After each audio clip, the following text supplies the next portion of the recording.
Hello hello కొంచెం volume పెంచండి. Hello, ప్రార్థన చేసుకుందామండి. ప్రేమ కనికరింగల మా కన్న తండ్రి, పరిశుద్ధమైన సమాజంగా అనేక ప్రాంతాల్లో ఉన్న వారందరినీ సమకూర్చి మిమ్మల్ని గురించిన సంగతులను కూలంకషంగా పరిశీలన చేయుటకు, ఆధ్యాత్మికమైన వృద్ధిలో కలుగుటకు సోదరులు ఏర్పాటు చేసిన ఈ చక్కని కార్యక్రమాన్ని బట్టి మీ సన్నిధిలో కృతజ్ఞత స్తోత్రాలు చెల్లిస్తున్నాం. సహకరించిన సంఘం ప్రతి వారిని జ్ఞాపకం చేసుకోండి. ఈ సంఘం రానున్న కాలంలో ఇంకా అనేకులని మీ దైవరాధ్యానికి చేర్చే బలమైన సాధనాలుగా, బలమైన కేంద్రంగా వర్ధిల్ల భాగ్యాన్ని దయచేయండి. నా ముందు మాట్లాడిన దైవజనుని బట్టి మీకు స్తోత్రాలు చెల్లిస్తూ, తండ్రి మీ ఎదుటి నిలబడి మాట్లాడుటకు మీరిచ్చిన కృపను బట్టి కృతజ్ఞతలు చెల్లిస్తూ, మీ విలువైన సంగతులను నేర్చుకోవడానికి తండ్రి మీ సన్నిధిలో నిలబడి ఉన్నాము. మీ ఆత్మ సహాయం దయచేయండి. యేసుక్రీస్తు వారి పరిశుద్ధ నామాన ప్రార్థిస్తున్నాము తండ్రి, ఆమేన్. వందనాలని అందరికీ, ముఖ్యంగా నన్ను ఆహ్వానించిన సోదరులు సుధాకర్ బ్రదర్కి వందనాలు, మూర్తి బ్రదర్కి వందనాలు, యేసురత్నం గారికి వందనాలు, అదే రీతిగా ఆనంద్ బ్రదర్కి వందనాలు, బ్రదర్ గారి పేరు ప్రభాకర్ గారికి వందనాలు, స్త్రీల సమాజానికి వందనాలు, ఇక్కడ ఉన్న సోదరులు వారందరికీ వందనాలు, ఫ్రాన్సిస్ అనికి మన తమ్ముడు ఆయనకి వందనాలు. ప్రియులరా, చాలా మంచి సమయం. నిజానికి ఈరోజు మేము సువార్త వేయాలండి. మా సంఘం అంతా కలిసి సువార్తకు సిద్ధపడ్డాం. కానీ సోదరులు సుధాకర్ బ్రదర్ మీరు రాగలరా అడిగారు. చాలా కాలం నుంచి నేను సహోదరులు రాలేదు, సరే అని చెప్పి మా సువార్త నెక్స్ట్ వీక్ పోస్ట్ పోన్ చేసి ఈరోజు మీతో మాట్లాడడానికి అవకాశాన్ని దేవుడు ఇచ్చాడు. అందుని బట్టి ఆయనకి మహిమ చెల్లిస్తున్నాం. ఈరోజు ఒక ప్రాముఖ్యమైన సంగతిని మనం నేర్చుకోవడానికి మనం అందరం ఆసక్తితో ఎదురు చూస్తున్నాం. ఆ సంగతి ఏంటంటే, క్రైస్తవ్యాన్ని ప్రస్తుతము కలవరపరుస్తున్న దైవత్వములోని గందరగోళం. ఏంటనేది నా మాటలు కొందరికి అర్థం అవుతాయి అనుకుంటున్నాం, కొందరికి అర్థం కాకపోవచ్చు. కానీ ప్రయత్నించండి, నేను కూడా వీలైనంత వరకు మీకు అర్థం చేయించే ప్రయత్నం చేస్తా. ఎందుకంటే థియాలజీ, థియోస్ అంటే ఏంటండి, దేవుని గురించిన జ్ఞానం. ఈ థియాలజీని మనం నేర్చుకునేటప్పుడు కాస్త చిరాగ్గా ఉంటుంది. సోదరులు మూర్తి జేమ్స్ మాట్లాడే జోకులు కూడా రాకపోవచ్చు, సీరియస్గా ఉండొచ్చు. కాబట్టి కాస్త మీరు శ్రద్ధ కలిగి ఓపు కలిగి వినండి. సమయం కూడా 1:15 గంట అవుతుంది. మంచి నాకు ఇచ్చిన సమయం కూడా కరెక్ట్గా మీరు ఎంత త్వరగా వదిలితే మంచిది అన్నట్టుగా కూడా ఉంది. మరి మీరు సమయం ఇస్తారా ఒక 45 నిమిషాలు మాట్లాడడానికి? మంచిదండి, దేవునికి స్తోత్రం. ప్రియులరా, ప్రస్తుత క్రైస్తవ్యంలో మనకు తెలిసిన అనేక మంది మంచి బోధకులు అనబడుతున్నవారు సోదరులు క్రైస్తవ్యంలో ఒక రకమైన అలజడిని అయితే సృష్టించారు. ఆ అలజడికి కారణం మీ అందరికీ తెలుసు. క్రీస్తు యేసువారు పుట్టినవాడా, నిత్యుడా? ఇదే అలజడి. ఈ అలజడికి ఒకే శాఖ, ఒక తాను నుండి వేరుపడిన ముక్కలు, వాళ్ళ మధ్య ఏర్పడిన మీమాంసం లేకపోతే సందిగ్ధత, వాళ్ళు కూర్చొని చర్చించుకోవడానికి ఏవో కొన్ని కారణాలు అడ్డొస్తున్నాయి. అయినప్పుడు కూడా మనము వాటి గురించి తెలుసుకునే ప్రయత్నం చేద్దాం. నేను ఇక్కడ ఉన్నానంటే నేను పెద్ద స్కాలర్ అని కాదు, నేను పండితుని కాదు. నాకు తెలిసిన జ్ఞానంతో పరిశోధన చేసి ఒక బైబిల్ నిత్య విద్యార్థిని. నాకంతా తెలిసి నేను చెప్పట్లేదు. కానీ సమస్య ఎటుపోతుంది, దాని పరిష్కారం ఏంటి అనేది వాక్యం నుంచి చూపించే ప్రయత్నమే చేస్తా. కాబట్టి నేను ఇక్కడ నిలబడి ఈ క్రైస్తవ ప్రపంచానికి వకాలు తప్పించుకొని మాట్లాడట్లేదు. విషయాన్ని ఎందుకు తప్పుద్రో పెట్టిస్తున్నారు, ఆ విషయంపై నిలదీయడానికి మాత్రమే వాక్యంతో ప్రయత్నం చేస్తున్నాను. సో మరి ఆలోచిద్దాం. దేవుడు పుట్టినవాడా, నిత్యుడా అని తెలుసుకోవాలంటే అసలు దేవుని గురించి ఏం తెలుసు మనకి? ఈరోజు దేవుని గురించి 100కి 100% ఎవరికైనా తెలుసా? సోదరులు ఇందాకలు యోబు గ్రంథం నుంచి 11వ అధ్యాయం 7వ వచనం చూపించారు. ఒకసారి చూద్దాం. యోబు గ్రంథం నుంచి 11వ అధ్యాయము 7వ వచనం, దేవుని గూఢ అంశములు నీవు తెలుసుకోగలవా? అంటే దేవుని గురించిన రహస్యాలు చాలా ఉన్నాయి. ఆ రహస్యాలు తెలుసా? దేవుని గూఢంశములను నీవు తెలుసుకోగలవా? సర్వశక్తుడుకు దేవుని గురించిన నీకు పరిపూర్ణ జ్ఞానము కలదా అంటే యోబుని ప్రశ్నిస్తున్నాడు. ఎవరు? యోబు స్నేహితుడైన నయమాతీయుడైన జోఫర్. యోబు గారికి తెలుసు దేవుడు ఎంత శక్తిమంతుడో. తర్వాత అధ్యాయాలు చెప్తాడు, పర్వతాలకు తెలియకుండా కూడా దాన్ని పెకిలించగల సమర్థుడని, ఆయన ఎంత గొప్పవాడని ఆయనకు కూడా ఎక్స్ప్లెయిన్ ఇస్తాడు. అయితే దేవుని గురించి ఈరోజు ఎంత పెద్ద స్కాలర్ అయినా, పండితుడైనా, పరిశోధకుడైనా, జ్ఞాని అయినా, మేధావి అయినా, ఇంకా పదాలు ఎన్ని పెట్టినా ఉండవు కదండి. మరి ఎవరికైనా దేవుని గురించి పరిపూర్ణంగా తెలుసండి? తెలియలేనప్పుడు ఇది రైట్ అని ఎందుకు పట్టుకున్న వాదులు అడుగుతున్నారు? అసలు మనం దేని మీద దృష్టి పెట్టాలి? అసలు రహస్యాలు అనేవి మనకి సృష్టిలో చాలా ఉన్నాయి. అవన్నీ మనకి తెలుసా? విశ్వం గురించిన రహస్యం, ఈ విశ్వం గురించిన రహస్యం మనిషికి ఎంత తెలుసు చెప్పండి? మనం ఉంటున్న ఈ విశ్వం, మనం ఉంటున్న భూమి, ఈ భూమి ఉంటున్న ఈ యొక్క యూనివర్స్లో చాలా వరకు తెలియదు. ఈ విశ్వ రహస్యాలే వంటబట్టని మనిషికి ఈ విశ్వాన్ని కలుగజేసిన దేవుని గురించి సర్వము తెలుసున్నట్టుగా మాట్లాడడం ఎంత విచిత్రమో కదా. ద్వితీయోపదేశకాండంలో ఒక చక్కని మాట మనం చూడగలం. 29వ అధ్యాయము 29 వచనం చూద్దాం. ద్వితీయోపదేశకాండము 29వ అధ్యాయము 20 వచనం చూద్దాం. నీ పితరులైన అబ్రహాము రహస్యములు మన దేవుడైన యెహోవాకు చెందును. అయితే మనము ఈ ధర్మశాస్త్ర వాక్యములన్నిటినీ అనుసరించి నడుచుకొనున్నట్లు బయలుపరచబడినవి ఎల్లప్పుడూ మనవి, మన సంతతి వారు. అంటే దేవుడి గురించి చాలా రహస్యాలు ఉన్నాయి. దేవుని గురించి చాలా రహస్యాలు ఉన్నాయి. ఆ రహస్యాలు అనేవి అన్నీ తెలియవు. మనకి ఎన్ని తెలుసు? ఆయన తన్ను తాను బయలుపరుచుకున్నాడు కొన్ని విషయాల్లో. దైవ జ్ఞానానికి కూడా పరిమితులు ఉన్నాయండి. బైబిల్లో దేవుడు తన గురించి సంపూర్తిగా ఎక్కడ చెప్పలేదు. చెప్పాడా? అలా చెప్పగలిగితే అంటే ఈరోజు మీరు ఆలోచించలేదు, దేవుని పుట్టుక క్రీస్తు పుట్టుక కాదు. ఎవరు పుట్టుక? క్రీస్తు పుట్టుక. దేవుని పుట్టుక ఎప్పుడు జరిగింది? అసలు పుట్టుకుందా లేదా? అసలు ఆయన ఉన్నప్పుడు ఏదైనా ఉందా? మ్యాటర్ ఏదైనా పదార్థం ఏమైనా ఉందా? ఆయన ఎలా ఉన్నాడు?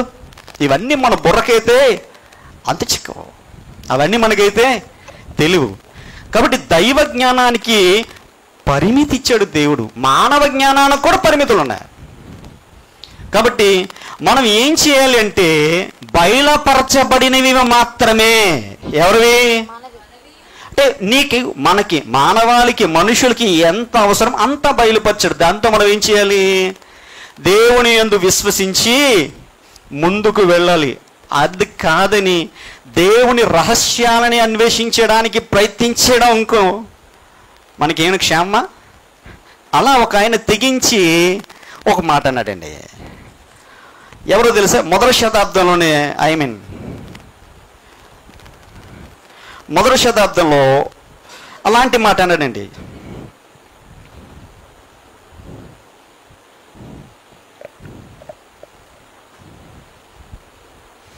ఏం చెప్పాడంటే ఆయన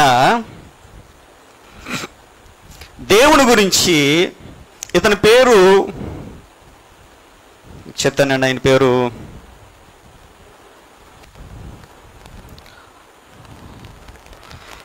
దేవుడి గురించి మనకెంతైతే తెలిసిందో అంతే. దేవుడు అంతకు మించి లేదు అని అనగానే అతన్ని ప్రక్కన పెట్టేశాడండి. ఆయన తప్పుడు సిద్ధాంతకర్త అని చెప్పి ఆయన ప్రక్కన పెట్టేశారు. సో దేవుని గురించి మనిషి జ్ఞానానికి ఎంతైతే తెలుసో అది మాత్రమే దేవుడు అనుకోవడం అనేది మన అవివేకమే కదా. మనకు అందనంత జ్ఞానం ఎవరి దగ్గర ఉంది? దేవుని దగ్గర ఉంది. మన ఆలోచన సరిపోవు, మన బుద్ధి సరిపోదు. అసలు దేవుడి గురించి మనకు తెలిసింది ఎంతండి? తెలిసింది చాలా తక్కువ. దేవుని గురించి మనకు తెలిసింది చాలా తక్కువ. నిజానికి దేవుని గురించి మనం తెలుసుకుని చాలా తక్కువైనా సరే నాకు అంతా తెలిసినట్టు మనం మాట్లాడుకోవడం అనేది పొరపాటు. సో కాబట్టి దేవుణ్ణి మనం పరిపూర్ణంగా అయితే తెలుసుకోలేం. క్రీస్తు శకం 4వ శతాబ్దంలో సిజికస్ బిషప్ యునోమియాస్ ఆయన ఏమన్నాడంటే, మానవ జ్ఞానము చేత మానవుడు దేవుణ్ణి సంపూర్తిగా ఎరగలేనిది ఏది కూడా దేవునిలో లేదు అన్నాడు. అప్పుడు సంఘం ఏమని తెలుసండి? గెట్ అవుట్ అన్నారు. అన్నే మన జ్ఞానం ఎంత? నీకు తెలిసిందే దేవుడా అంటే నువ్వే సృష్టించుకున్నావు దేవుణ్ణి? ఏమైనా దేవుడిని ఎవరు సృష్టించారు? ఎవరు సృష్టించలేదు కదా. అందుకని అతన్ని ప్రక్కన పెట్టేశారు. ఆలోచించండి. సో దేవుని గురించి మనకేం తెలుసు? కొంత పరిమితంగా మాత్రమే తెలుసు.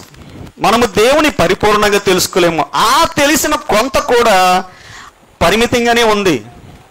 మనకు దేవుడు తన తాను బయలుపరుచుకుంటే కానీ అది కూడా మనకి తెలియలేదు. మనం దేవుని గురించి ఏదైతే ఎరిగి ఉన్నామో, బైబిల్ ద్వారా ఏదైతే చెప్పి అది సత్యం, దాన్ని పట్టుకొని వెళ్తే సరిపోదు. కానీ ఇంకా అనవసర విషయాలపై మనం దృష్టి సారించడం అనేది వృధా ప్రయాస. ప్రియులారా ఆలోచించండి. మనం దేవుణ్ణి పరిపూర్ణంగా తెలుసుకోలేమా? లేం. ఎందుకంటే అపోస్తల గారి 17వ అధ్యాయం 27వ వచనంలో ఇలా చెప్తాడు. మీరు రెఫరెన్స్లు రాసుకోండి, చదవకండి, చాలా ఉంటాయి రెఫరెన్స్లు. అంటే ఏది ప్రతిదీ వాక్యాధారంతో ఉండాలని చెప్పి కొన్ని చూపిస్తున్నాను. అక్కడ ఏమంటాడంటే, వారు ఒకవేళ దేవుని తడువులాడి కనుగొందురేమోనని ఆయన తను వెదక నిమిత్తం నిర్ణయ కాలంలో నివాసస్థలం యొక్క పొలిమేరలు అయితే ఏర్పరచాడు. అంటే కొంత తను తెలుసుకుంటారు, కొంత అయితే ఆయన స్కోప్ ఇచ్చాడు. అలాగే కీర్తన గ్రంథం 145:3లో ఆయన మహత్యము గ్రహింప సఖ్యము కానిది అంటాడు. ఆలోచించండి. కీర్తన 139:6 మీ అందరికీ తెలుసు కదా. దేవుణ్ణి తెలివి నాకు అగోచరము, అది నాకు అందదు. 147:5లో ఆయన జ్ఞానమునకు మితి లేదు. రోమిల రాసిన పత్రిక 11:33లో పౌలు గారు అంటారండి, ఆహా దేవుని బుద్ధి జ్ఞానములు బాహుళ్యం ఎంత గంభీరమో, ఆయన తీర్పులు శోధింపనెంతో అసఖ్యములు, ఆయన మార్గములు ఎంతో తెలియండి.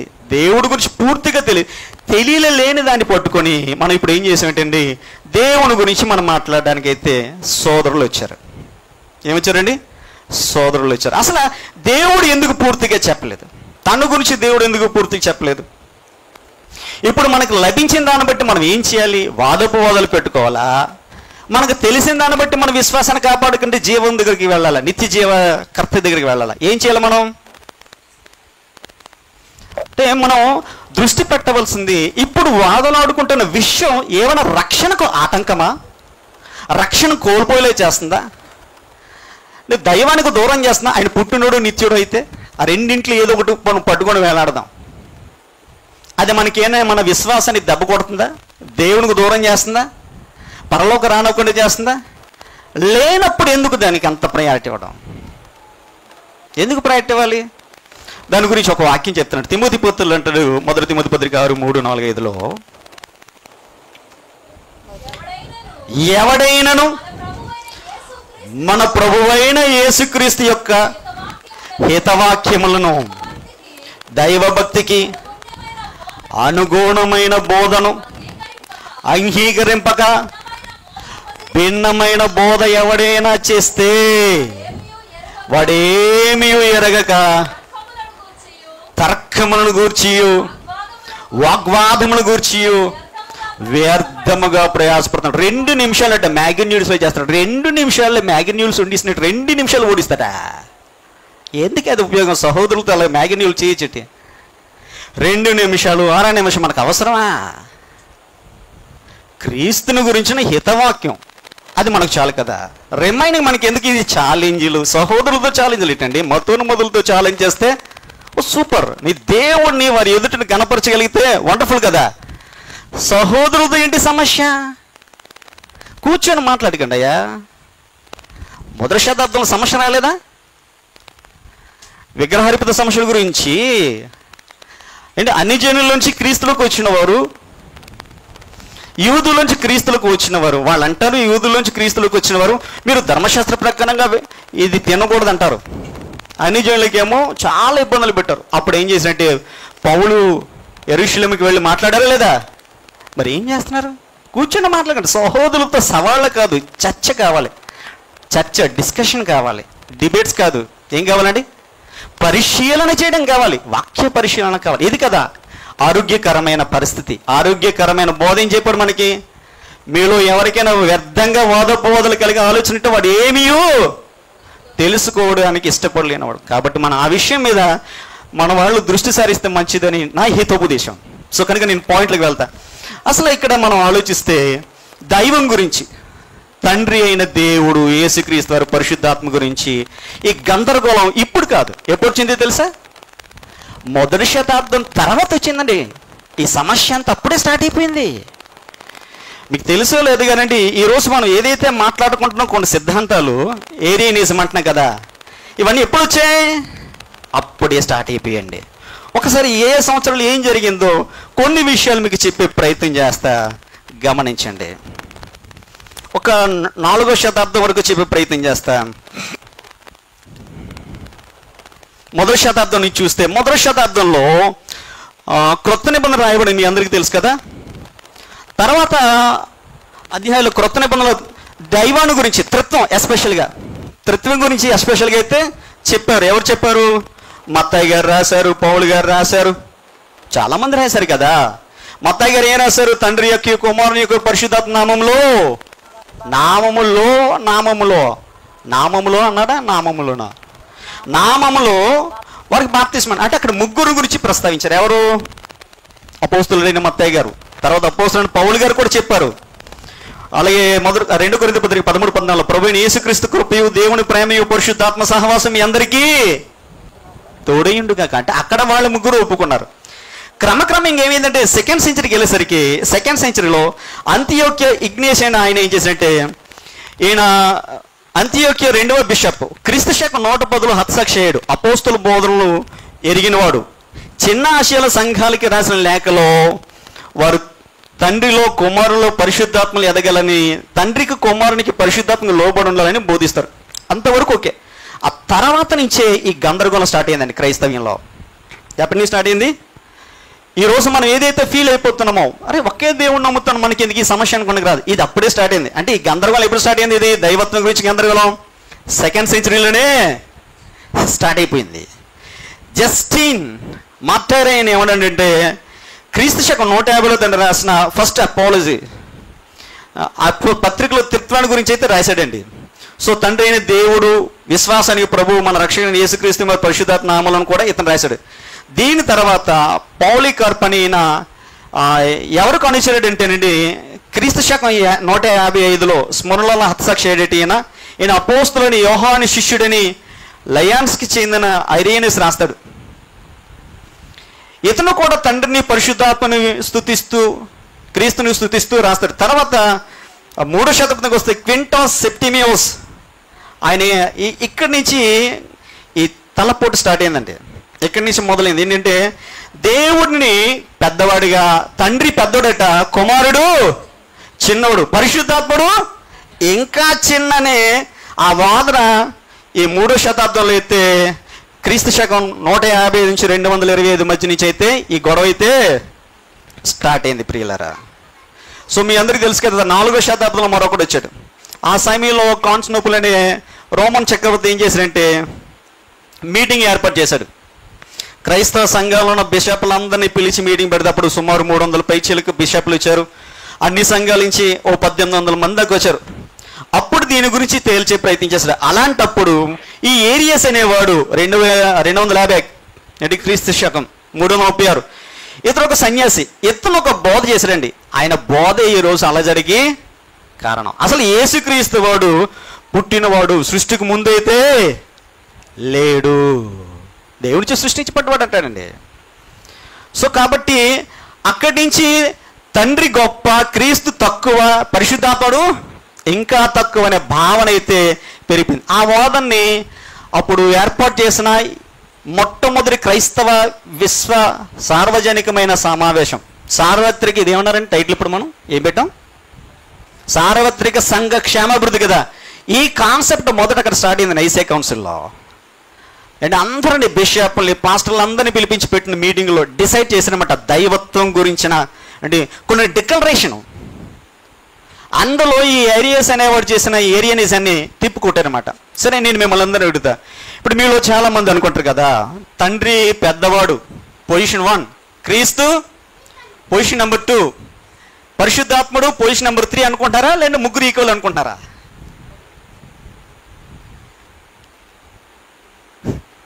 మీరేమనుకుంటున్నారు చెప్పండి.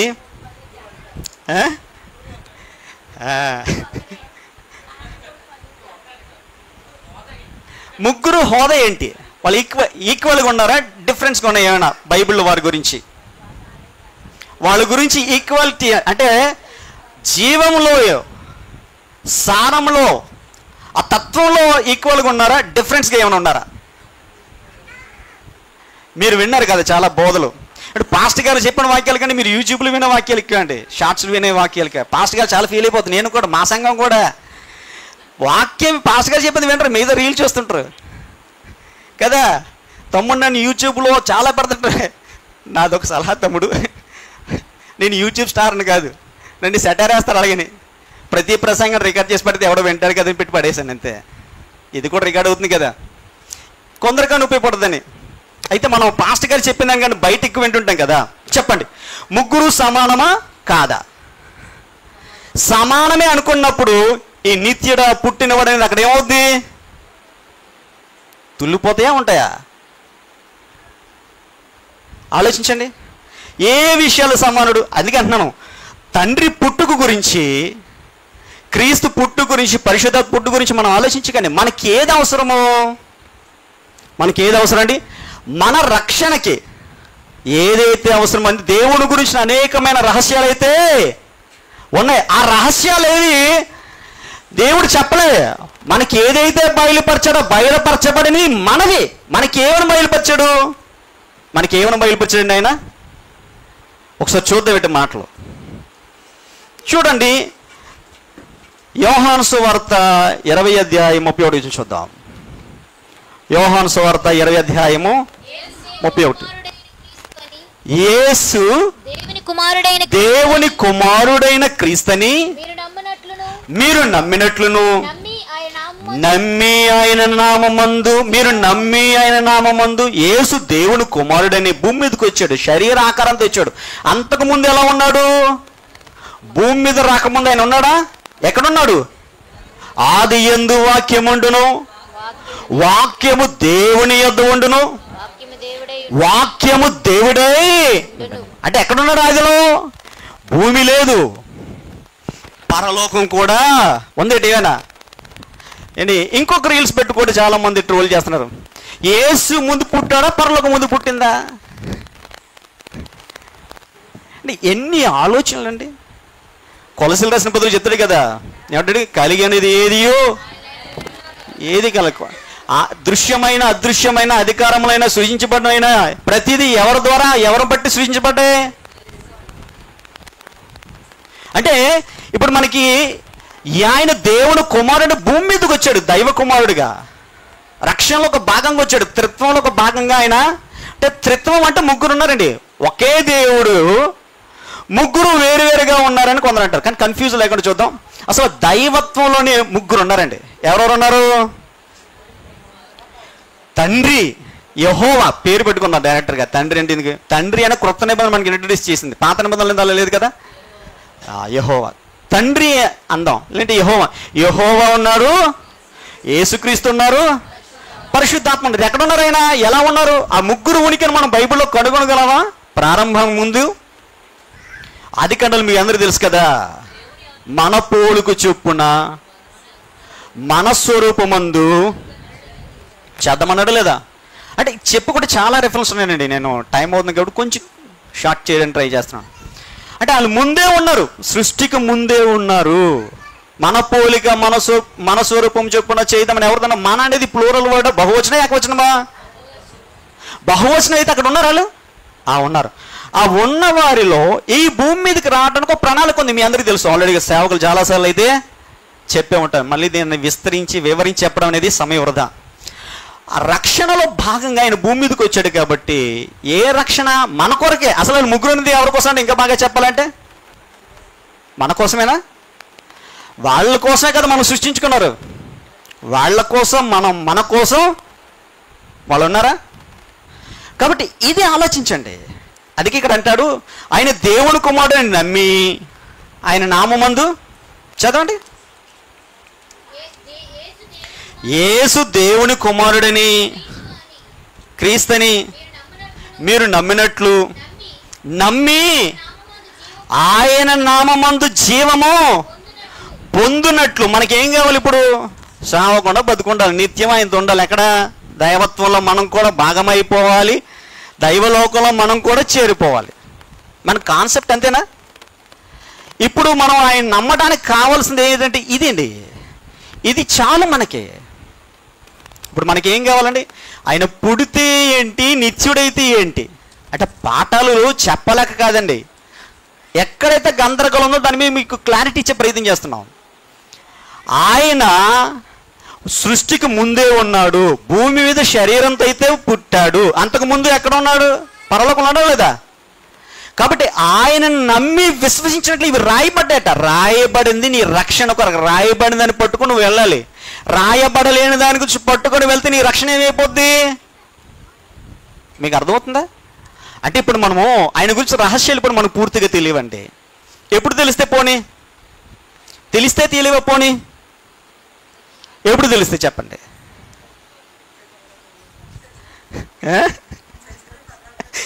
చచ్చిపోయి పరలోకం వెళ్ళట. కొరింథీ పత్రిక, మొదటి కొరింథీ పత్రిక 13వ అధ్యాయంలో, మొదటి కొరింథీ పత్రిక 13వ అధ్యాయంలో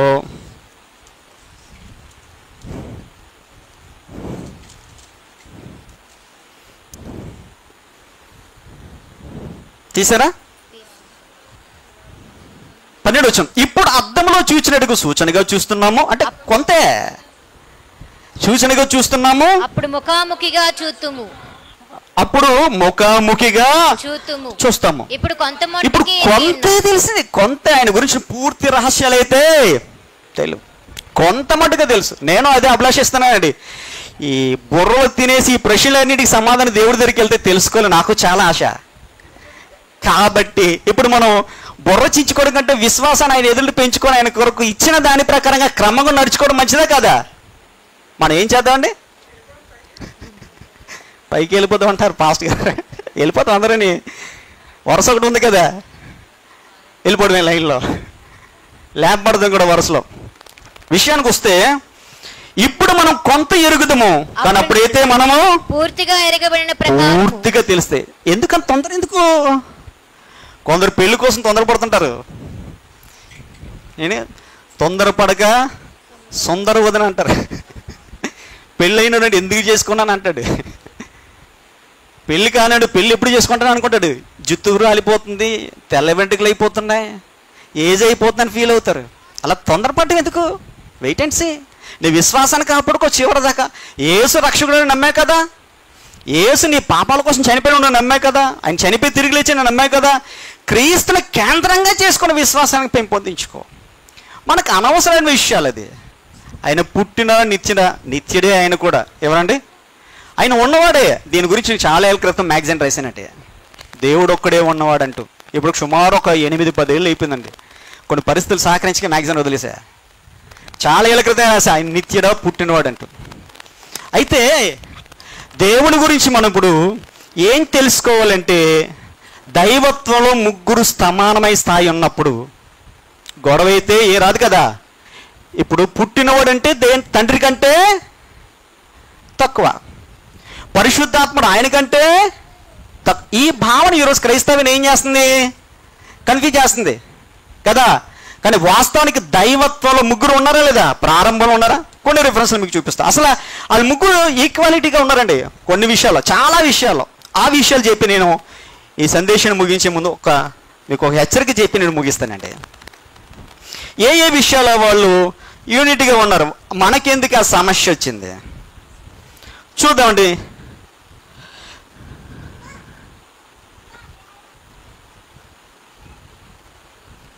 పాత నిబంధనలో యెహోవా కనబడతారు, యేసుక్రీస్తు వారు కనబడతారు, పరిశుద్ధాత్మను కనబడతారా లేదా? రెఫరెన్స్ చూపించాలా? దానికి అవసరం లేదా? ముందుకు వెళ్ళిపోతాం, వెళ్ళిపోతాం. తర్వాత సృష్టిని గురించి చూద్దాం. అసలు చేసే పనుల గురించి కొన్ని చూద్దామంటే, ఆ పనుల గురించి ఆలోచిస్తే భూమి మీదకి యేసుక్రీస్తు వారు రావడానికి కారణం ఎవరు? తండ్రి. మీ అందరికీ తెలుసు కదా, రక్షణ విషయాల్లో మొదటి ప్రణాళిక ఎవరిదండి? తండ్రిది. యెషయా గ్రంథంలో చెప్తాడు కదా, ఇప్పుడు ప్రభువు యెహోవాయు ఆయన ఆత్మయు నన్ను పంపాను. ఎక్కడ పంపారు? భూమి మీదకి పంపారు. అంటే ప్రభువు యెహోవాయు అంటే ఎవరు? యెహోవా. ఆయన ఆత్మ అంటే ఎవరు? పరిశుద్ధాత్మ. నన్ను పంపినట్టు ఎవరిని పంపారు? యేసుక్రీస్తు వారిని భూమి మీదకి అయితే పంపించారు. అలా వచ్చిన ఆయన మన కొరకు మరణం పొందినట్టుగా తండ్రి ఏం చేశారంటే యెషయా గ్రంథం 53 ఆయన మన నిమిత్తం ఆయన్ని వదకు అప్పగించాడా? ఈయన వచ్చి ఏం చేశాడు? యేసుక్రీస్తు వారు తనంతట తానే ప్రాణం పెడుతున్నాడు. నా అంతా నేనే ప్రాణం పెడుతున్నా, ఎవరు తిరిగి తీసుకోలేడు అంటాడు. ఆయన్ని మృతులను లేపని ఎవరు? దేవుని ఆత్మ. ఉందా లేదా? అంటే ఈ రక్షణ విషయంలో ముగ్గురు పాత్ర ఉంది. ఈవెన్ సృష్టి క్రియేషన్ విషయంలో కూడా ముగ్గురు ఉన్నారా లేదా?